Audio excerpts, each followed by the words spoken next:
Well, welcome everybody to a meeting of the Governance Subcommittee of the Oregon Public Defense Commission. We have three things on the agenda, and they all may require some discussion. And I think we only have an hour scheduled for this meeting. So I won't waste any time, and we'll get to the first one, which is an audit committee charter review and discussion. As General Counsel Dietrich has pointed out, the audit committee charter needs to be approved both by the audit committee and by the commission. And so a draft was made on, I believe it was June 24th by the audit committee. General Counsel Dietrich and I have proposed some changes. The draft that was posted for today's meeting is the one with the changes. And so at some point, I would like to go through and summarize what those proposed changes are. And then if this committee approves those proposed changes, I think the next step is for it to go back to the audit committee.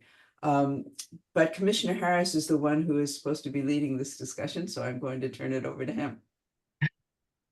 Thanks, Chair Mandelberg. That is largely correct. Give you a little additional background.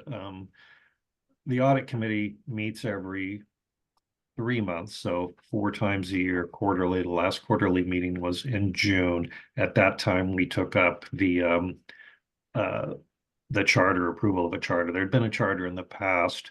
It read sort of like a 3-page document, narrative sort of thing. And it was prepared, I don't know how long, probably a year or two earlier.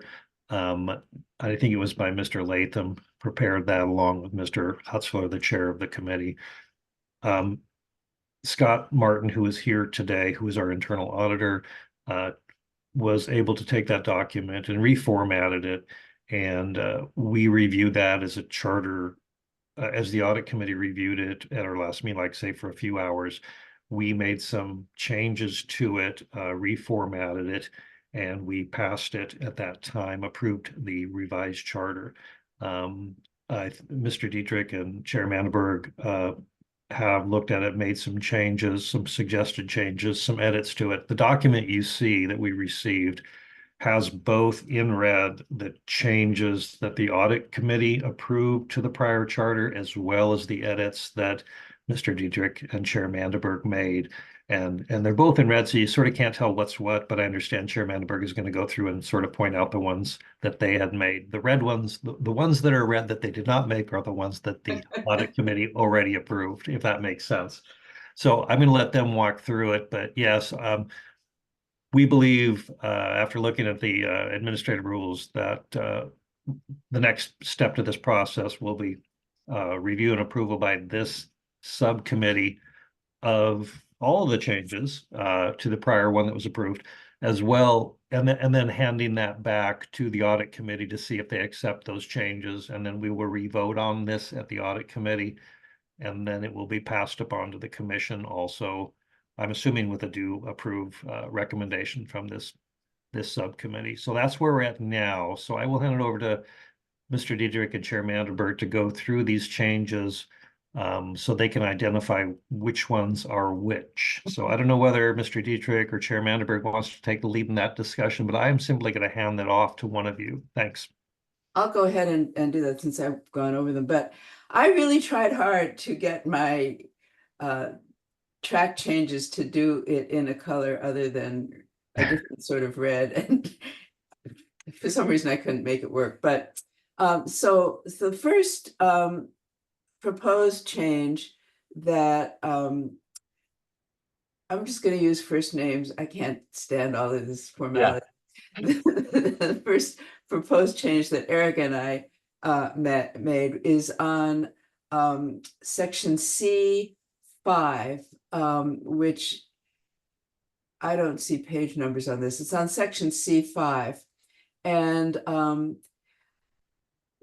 here is where it's dealing with the internal audit plan, and it allows the audit committee to provide input and approval. So, and approval is what was put in there by the audit committee.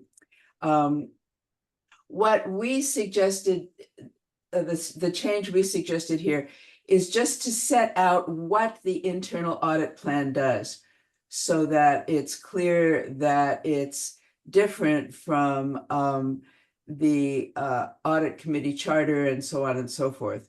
So we just added the phrase which establishes audit priorities, goals, and objectives, and a 3-year auditing work schedule. So we just suggested that which establishes audit priorities. I believe that was something that we put in just to clarify that. It's just a nit. But the bigger change was on C6. So the draft that came from the audit committee said that the audit committee would take appropriate action under certain sorts of conditions. And we suggest changing that to report concerns. And the theme that I'm going to get to with this and several of the other suggested changes come from our reading of the public meeting laws. So when the commission adopted new bylaws regarding the and included the audit committee in those bylaws, the commission was very concerned that the audit committee not be subject to open meeting laws, given how sensitive some of the discussions are. And so the public meeting laws define governing body as members of any public body which consists of 2 or more members with the authority to make decisions for or recommendations to a public body on policy or administration. And so our fear was that if the charter authorizes the audit committee to make decisions for or recommendations to the commission, their meetings might then be open to public meeting laws. And so the changes that we're suggesting are changes that would, we hope, make it clear that the audit committee is not making decisions for the commission and is not making recommendations to the commission, but is merely providing information to the commission. And the commission would then make the decisions and adopt recommendations of its own.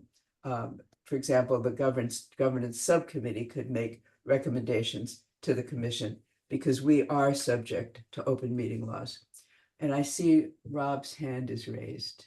Yeah, excuse me, Chairman. The only thing I wanted to add is actually, I think the first change is the last line to the very first introduction paragraph, which sort of sets up what you're saying. The audit committee is not a governing body. Oh, it is. You're right. That is the first change. Yeah, but that's one of the themes you were talking about. It is. Thank you. And just saying that doesn't make it so, which is why we say it, and then you have to change it, right? So, exactly. Right. So so this is that first one that I'm recommending about. So provide written notification. And then in C8, it's another one. Inform the commission chair and executive director in writing of any concerns regarding the job description. Similarly, C9, report any concerns to the commission. And then in C13, report in writing to the commission and the executive director any instances of non-compliance, as opposed to the language that we got was follow up on. We thought follow up on was a little bit vague and that it needed to be more specific in terms of how to follow up. Similarly, On 15, report internal and external audit findings, etc. Getting down to C20. Again, report to, that's not in writing. Getting down to paragraph E, where we're talking about appointment terms and successions. There were a couple of things here that we thought, again, in the same theme, needed to be passed more to the commission than to the audit committee itself. So one was whether there are, right now it has it in the charter that there are 2-year terms. The proposal that we got from the audit committee was that external members could serve consecutive terms. And originally it said with no limits. We thought there should be term limits. And originally, I believe it said that the commission would approve extensions of external members to additional terms without any input from anyone else. And we believed that the again, to make it clear who was making the decisions, we believed that the suggestion by the commission, or by the committee rather, that external members' terms should be extended, should need to be ratified by the commission in order to make it clear that it's the commission that's in charge of that decision. And then finally, the other change that we suggested, there was a sentence at the end of the first paragraph in section F that frankly, neither Eric nor I understood. And so what we have here, a quorum is composed of a majority of the external committee members, is what we think that last sentence was trying to convey. But if we're wrong, please let us know. So that's pretty much the sum of what we're suggesting be different. So on section F, what did that sentence say before you changed it? What did that sentence say before we changed it? Let me find.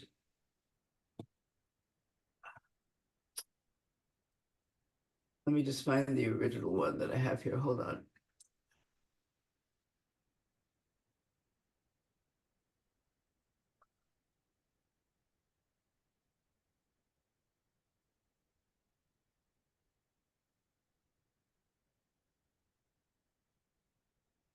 The sentence said, a quorum is composed of a majority. Let's go back. Hold on.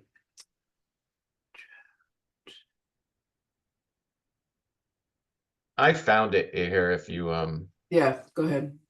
originally it said a quorum is composed of a majority of the committee members, of whom a majority are external members.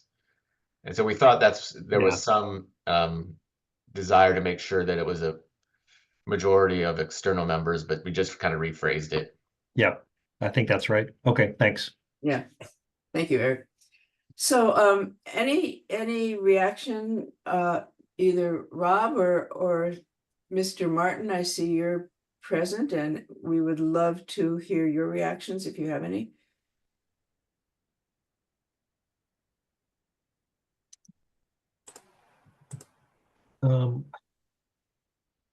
Scott, do you have anything? I don't. I've looked through this. I think it's consistent with the intent of our changes. So I don't have nothing really is standing out for me. So I appreciate it. The only questions I had were on section E, which is appointment terms and succession. I think Eric and I talked a little bit about this, and maybe I was thinking not correctly when Eric and I talked, but according to this,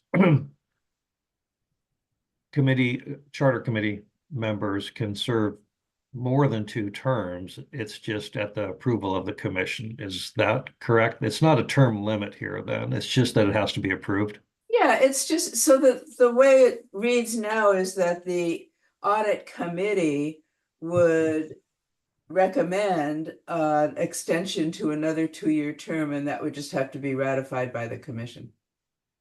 Mhm. Again, I think it would be unusual that the audit committee's recommendation would not be approved, but it's a question of, who has the final say, who's in charge. Yeah, and as Rob and I were talking about this yesterday, I hadn't really thought of the 2-year term piece.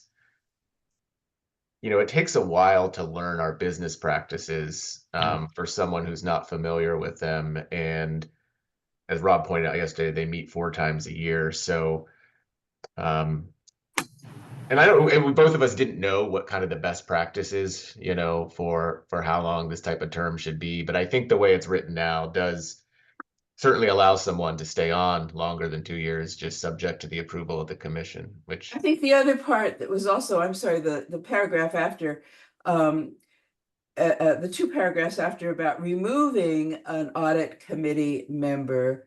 Again, the original draft that we got said that the audit committee itself would decide whether a member needed to be removed. And then we also needed to have, we decided, or we're suggesting that removal of a member should also be subject to ratification by the commission. So those 3 paragraphs, just a question of, again, making sure that the audit committee is not making the kinds of decisions that it would make it subject to the public meeting laws. Scott Martin, I see your hand up. Yes, thank you. Yes, just one concern on item 6 with regard to limited resources potentially.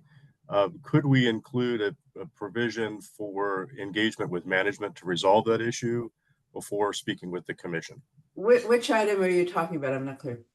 I believe that's item C. Just a second here. I believe it's C6. C6. Notify the commission chair, right? Yeah, originally it said take appropriate action. Right. We changed it to notify the chair. And I hear what Scott's saying is, just clarifying that before you take that step, engaging management. And whose management? Management would be the director or potentially a lower level manager who may have some control over a resource. I don't have any problem with that. Jennifer, do you have a problem with that? And No. Rob, do you? No, I mean, That makes I sense. think if there's a concern that Scott has about what his scope of authority would be because of this particular thing, I suppose you could put something in there, but nothing prevents, auditor from engaging in management to resolve any issues prior to notification to the commission, something like that.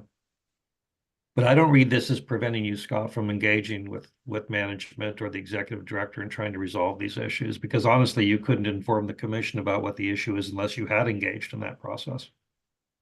Fair enough. I just wanted to make sure that opportunity was preserved.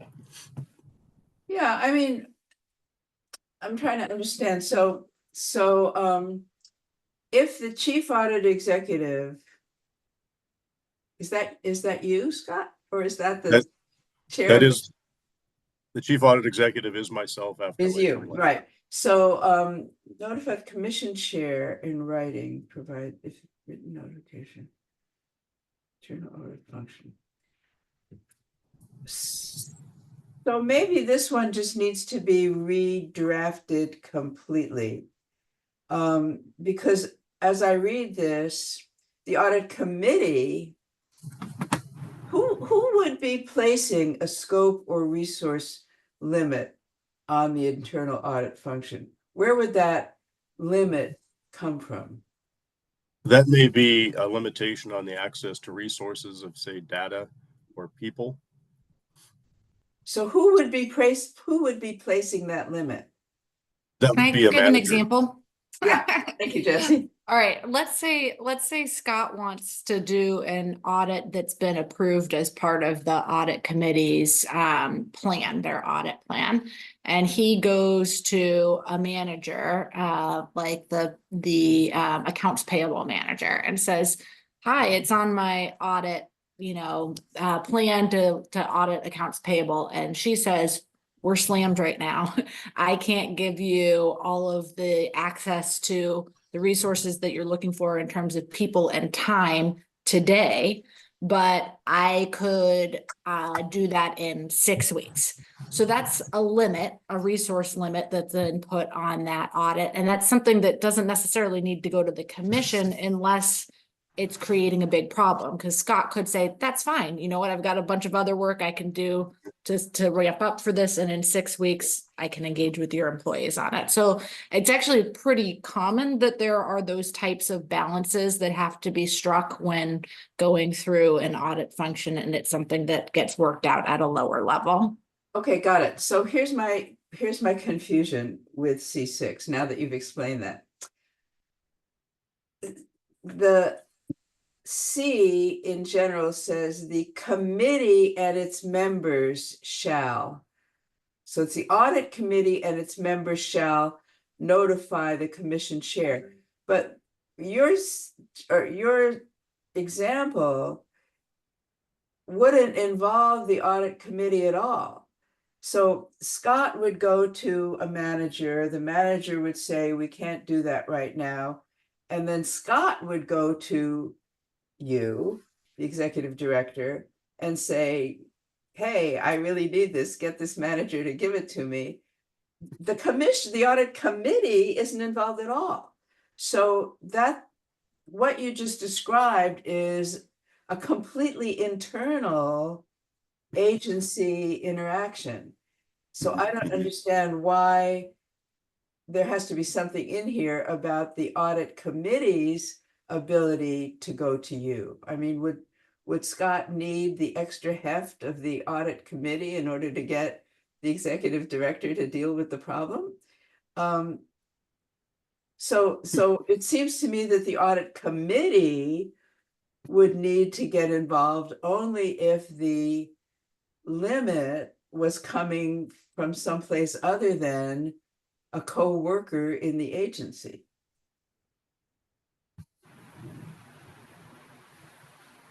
Or am I misunderstanding what's going on here? No, Susan, I agree with the way you're phrasing it. Because this document is about, the audit committee itself, not Scott. And so Scott still has, all the inherent authority in his job description to notify managers or the director. Absolutely.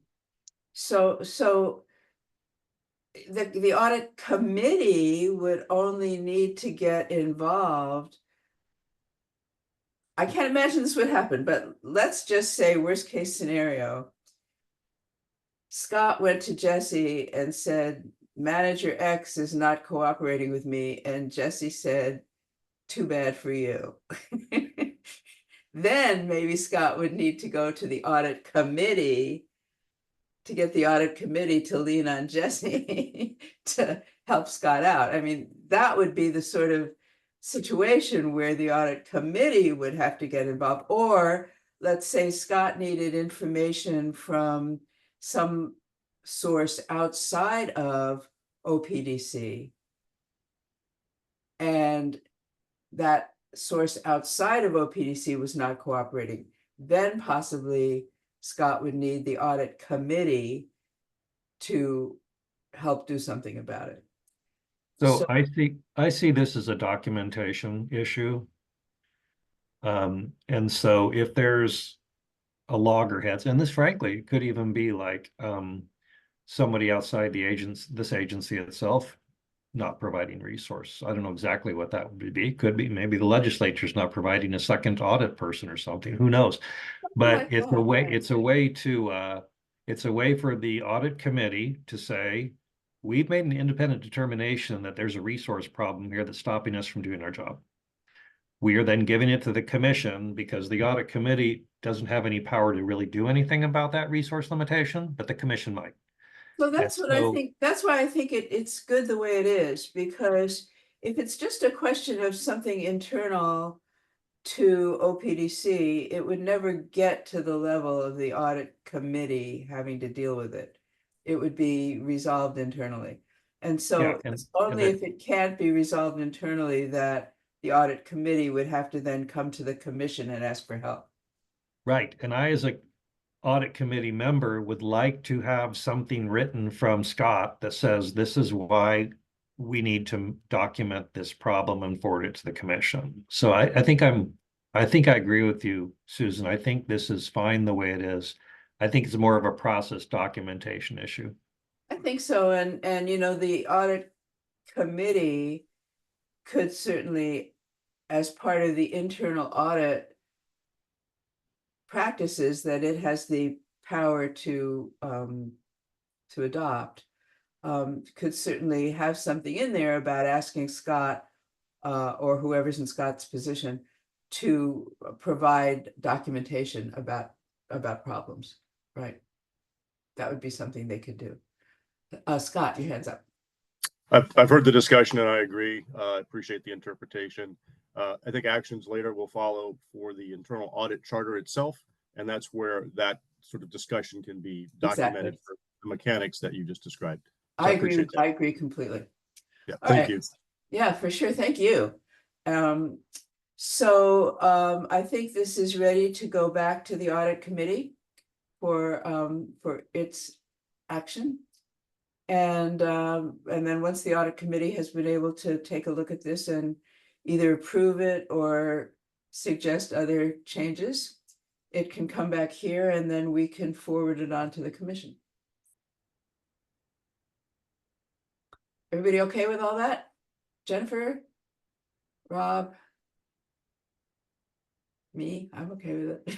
The three of us. All right, great. Thanks very much. And thank you so much, Scott, for taking time out of your, I'm sure, unbelievably busy day to help us with this. You're very welcome. Thank you for your thoughtful inputs and oversight. You certainly don't have to stay for the rest of this if you don't want to. Great. The next thing on here is so this executive director review situation. We think, and I know we've discussed this at our last meeting, it would be good idea to do an executive director review.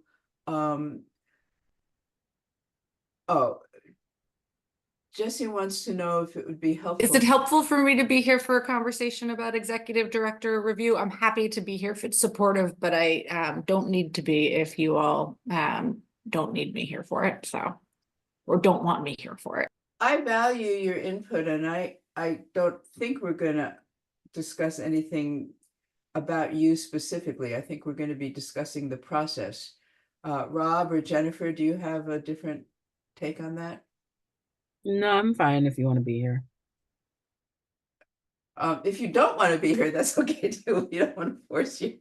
No, I'll be here if I can be a resource on process stuff. I'm happy Yeah, to. I think that's all we're going to talk about. So we thought it would be useful at our last meeting to get an executive director review done before we move to the executive branch so that there's sort of a baseline.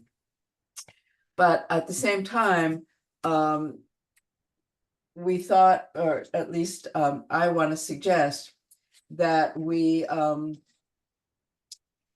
adhere as closely as makes sense to the executive department's ED review template so that anything we do will be understandable to the executive branch when we get there. So what I have put in this memo is an adaptation of their template. And so what is in their template seems to anticipate evaluators who have had personal interaction, face-to-face, direct contact with the executive director. And so that includes, I say we got to there. That includes other agency directors. So there are 3 that we've identified. It includes legislators and legislative staff. So again, there are 3 that we've identified. It includes people from the executive branch that our director has already had contact with, and we've got 6 of those, and people in the judicial branch with whom she's had a lot of direct contact, and there's 5 of those.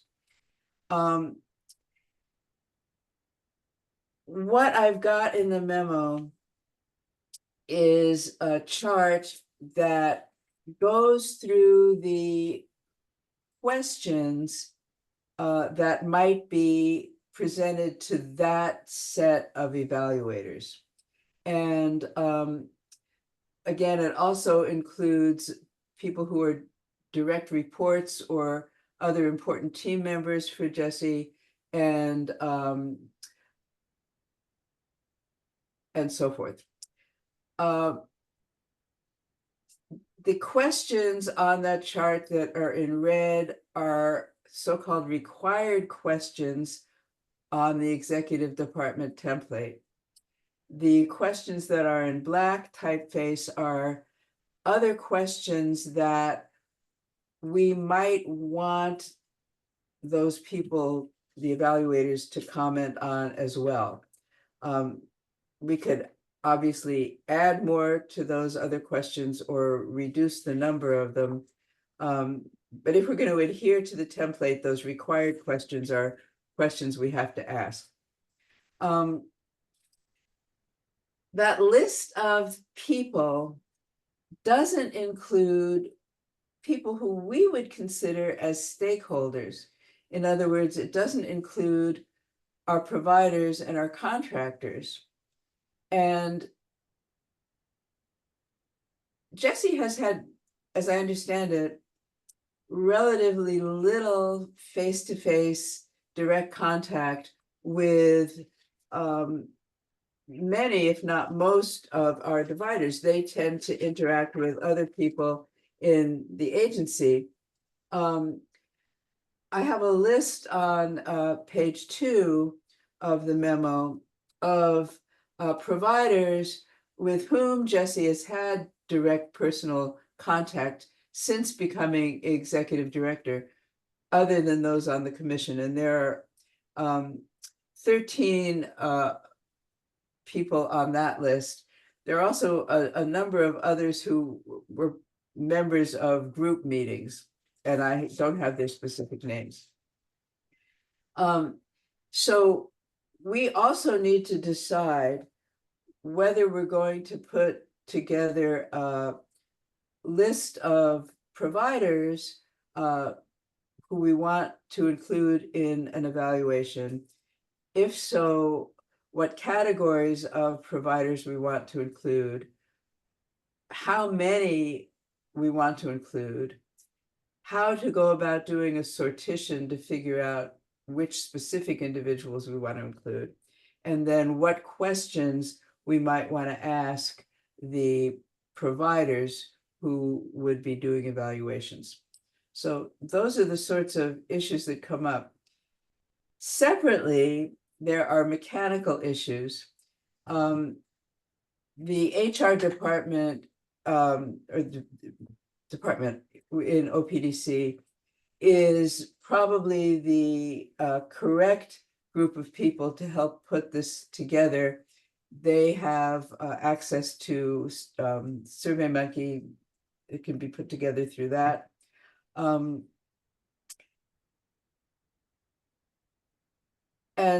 then there's the question of getting this through the commission and approved by the commission in time to do it all before the first of the year. So this is a big lift. And I'm going to stop talking and see what reactions, Rob and Jennifer, you might have to all of this.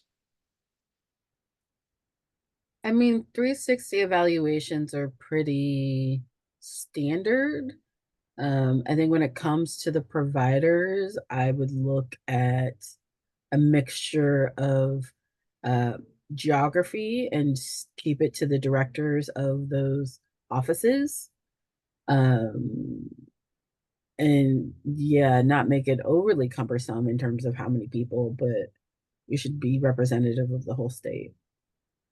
Yeah, at our last meeting, and I think sadly you weren't there, Jennifer, we agreed that it should be geographically diverse, that it should also be diverse in terms of including some consortia people, some private nonprofit people, some individual providers, and as well as adult clients, juvenile clients, and maybe include investigators who contract separately with the agency.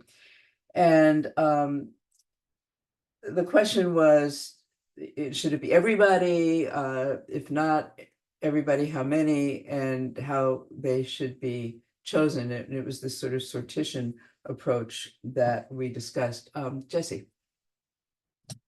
When we're talking about the provider community, I think it's important to think about what we want them to evaluate. So the provider community is going to have a lot of information about how the agency is performing.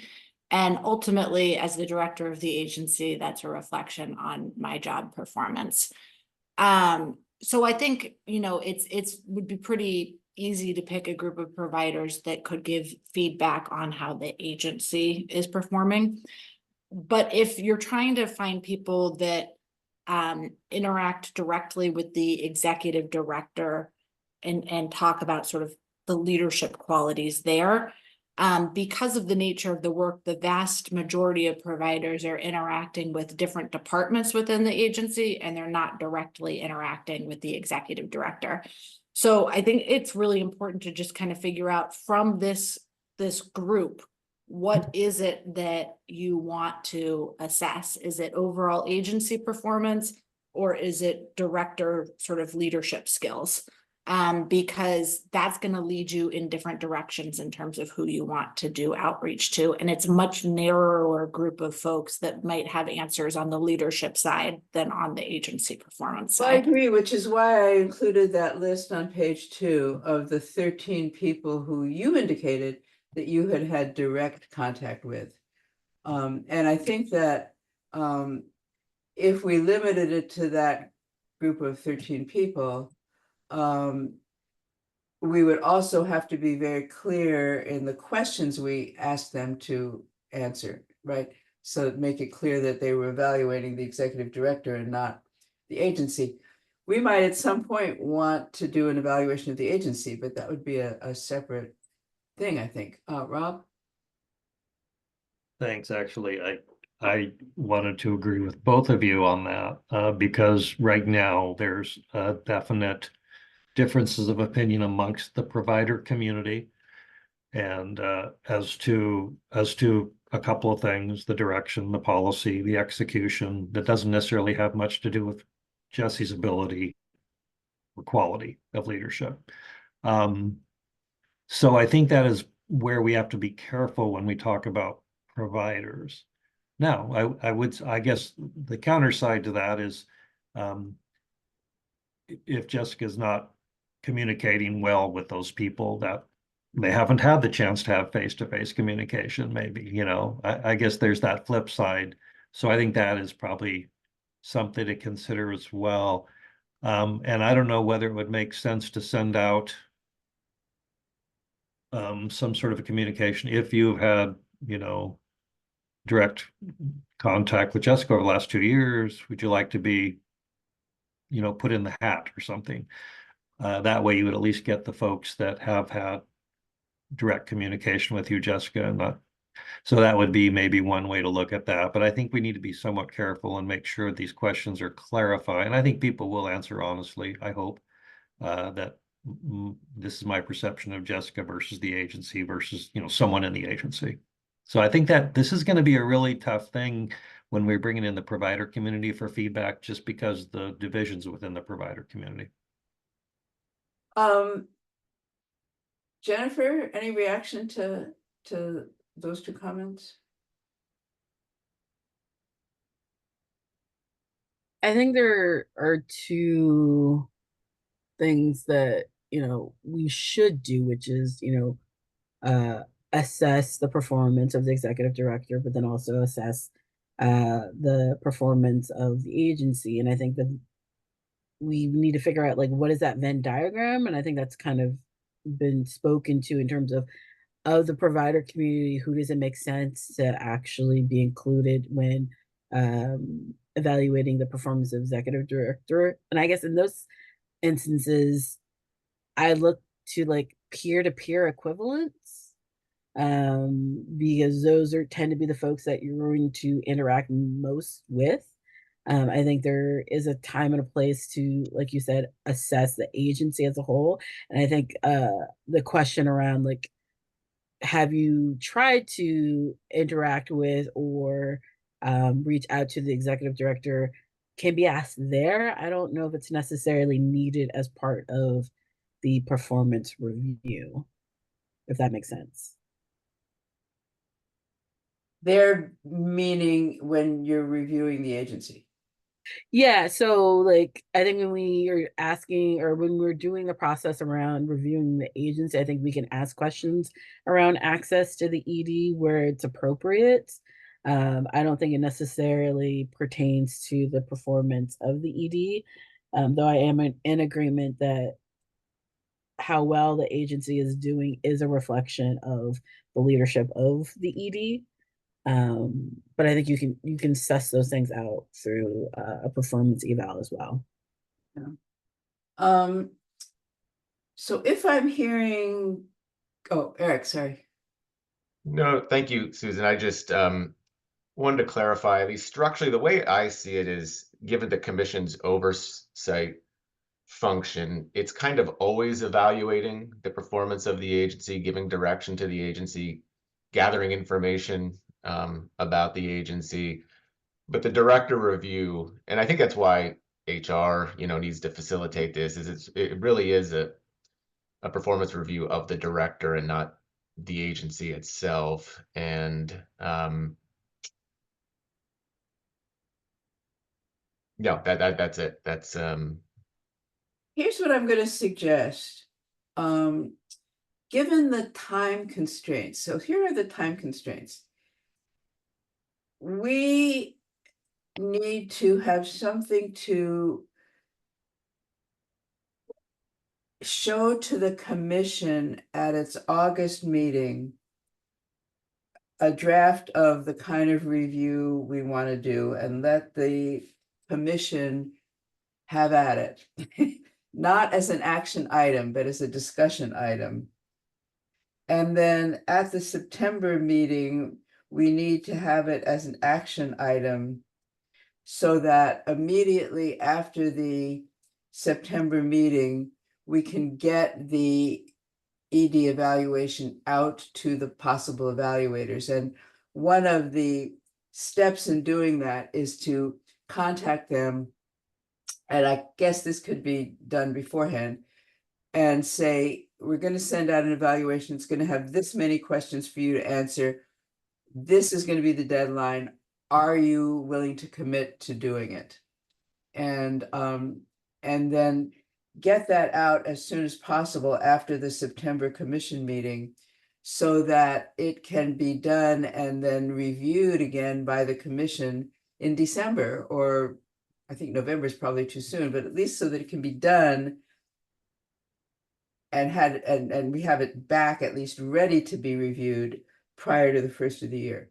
So what I'd like to suggest is that we put aside for the time being a commission review by providers, because there's no particular timeline that we have to follow for that. That I don't think has to be done by the first of the year.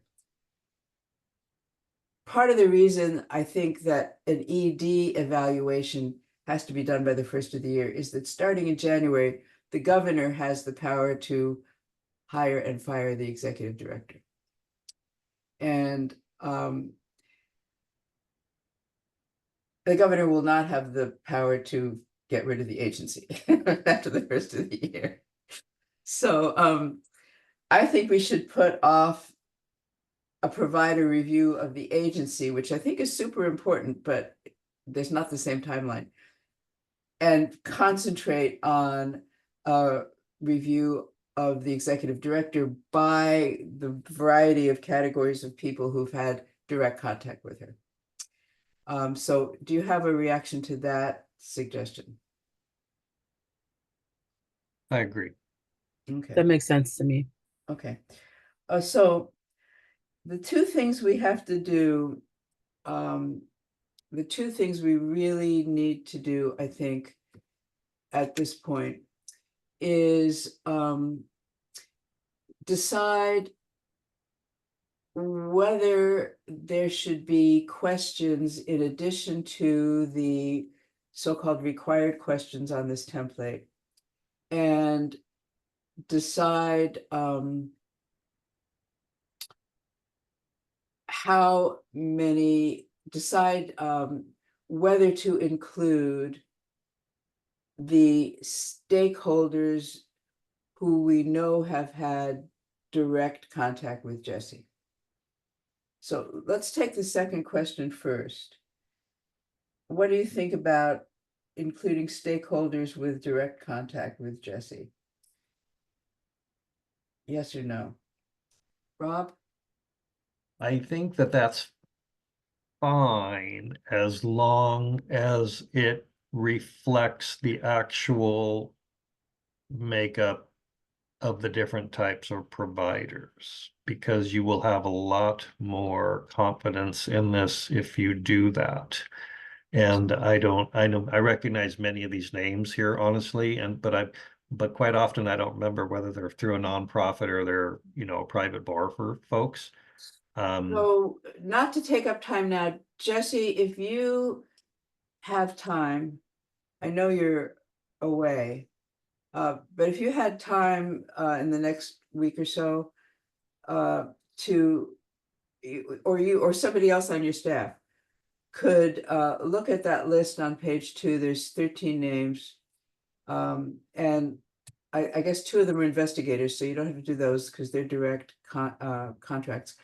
The 11 names of the other people, if somebody could identify for me who they are, what their institutional affiliation is. And Sure, that's no geography. problem. I could easily do it, and I will just say that some of them have changed since I had contact with them. Number 7, number 3, and number 2. I think 2 and 3 maybe have retired, and number 7 has changed employers. So, but I'm happy to say when I had contact with them, what roles they were in, and where they're at now. Thank you. Appreciate that. And the geography as And the well, geography. Jesse. Thank Yeah. you. Jennifer, you want to include these folks? Yeah, that makes sense. I guess my only caution would be is like, let's not make it too wieldy in terms of like tons of people, because we also have to think about someone's going to have to synthesize all that information that comes in. And so we need to be able to build that time in as well. So most of these questions get answered on I think it's 5-point or 4-point scale that's, this will be sent out on a Survey Monkey. The things that are done by the 5-point scale are easily, it's just a computer Right. thing. It's just, there's a couple of questions that require textual answers, and you're right, those will require someone to actually read them and evaluate them, and we can keep the textual answers to a minimum. I agree with you, it shouldn't be unwieldy. So the next issue is, do we want to ask questions in addition to the so-called required questions that are included with the template? And there's a bunch that I have recommended that we include. And then I've given a summary of how many questions that would be for each category of evaluator. But what would be really useful to me, and I need to stop the discussion now because there's another item on the agenda. Rob and Jennifer, if you could go through those non-required questions and send Eric just a brief memo of which ones you think we should include, which ones you don't think we should include, and any additional ones you'd like to recommend. If you could get that to him by Monday, then I can put together a draft to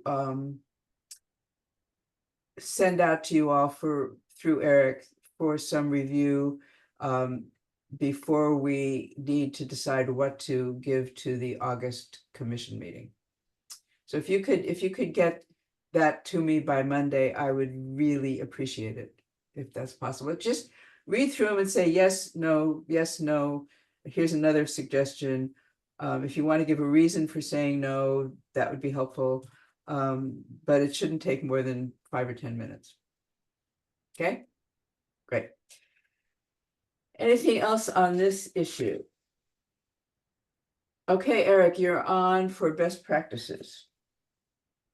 Certainly, yeah. So there is, this is another topic about evaluation, except this would be an evaluation of the commission and whether it's complying with best practices for boards and commissions. Specifically, it is the Department of Administrative Services, DAS. They have a 15-point best practices for boards and commissions that were in last meeting's meeting materials. And one of our key performance measures is a self-evaluation by the commission about how it's complying with best practices for boards and commissions. That KPM report is due to the legislature by October 1st.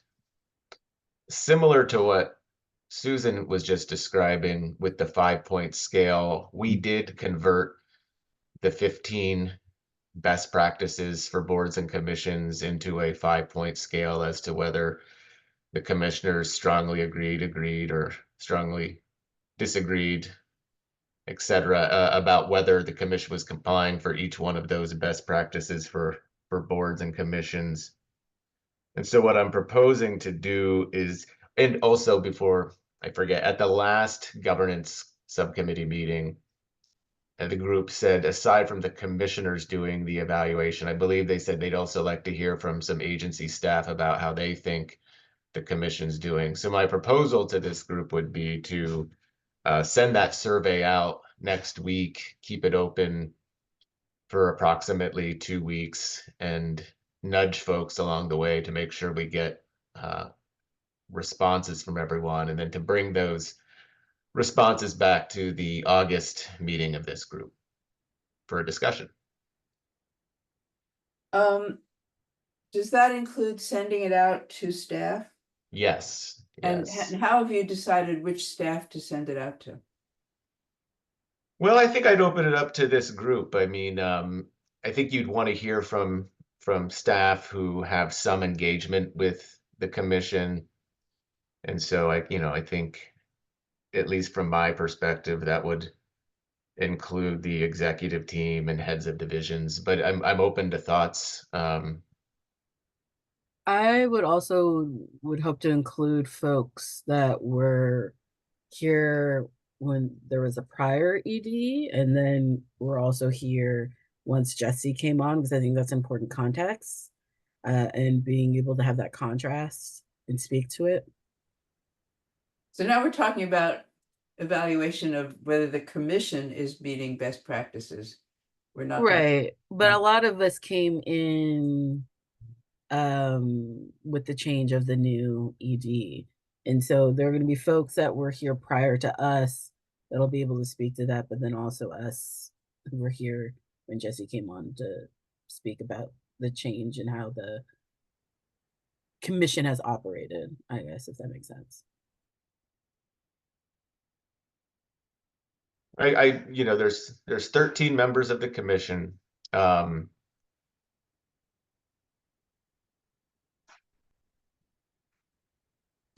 What I could do, if this group's okay with it, is send Susan kind of like a draft list of internal staff for vetting. I kind of just don't want to say staff name right here in public meeting about who was here when, but I think I hear what you're saying, Jennifer, and I think and I that's get a not my sense. expectation. So Yeah.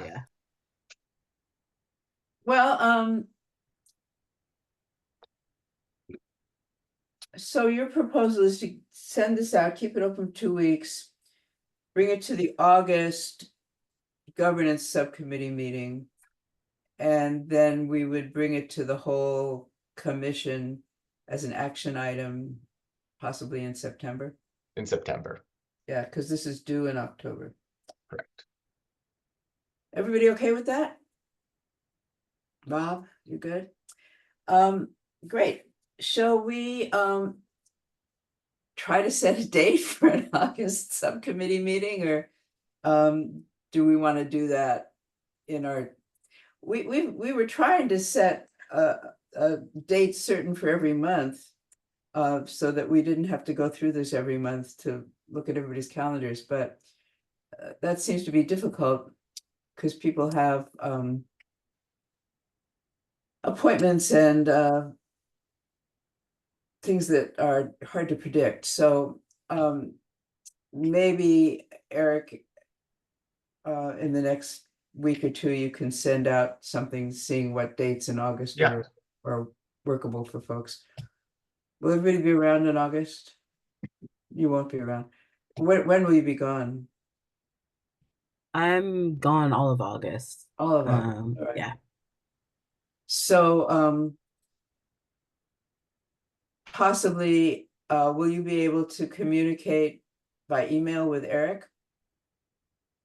It's not my intention to look at my email while I'm out of the country. Oh, you're going away. I'm going out of the country, and then I got elected as a delegate to the DNC convention, so I'm doing that, and then I'm getting married. So Oh a my lot of goodness. things going on. So Well, not my intention to congratulations look at on all of anything that. related to work. So All right, we won't expect to hear from you, but where are you gonna go out of the country? through a study abroad program through grad school, I'm going to Ghana Oh, wow. for about 10 days. I think that's what it works out to be. Yeah. What an amazing month. Congratulations. Yeah, I was like, I finagled getting this month off, and I was like, oh, I'll, do wedding stuff. And then I saw all these other opportunities.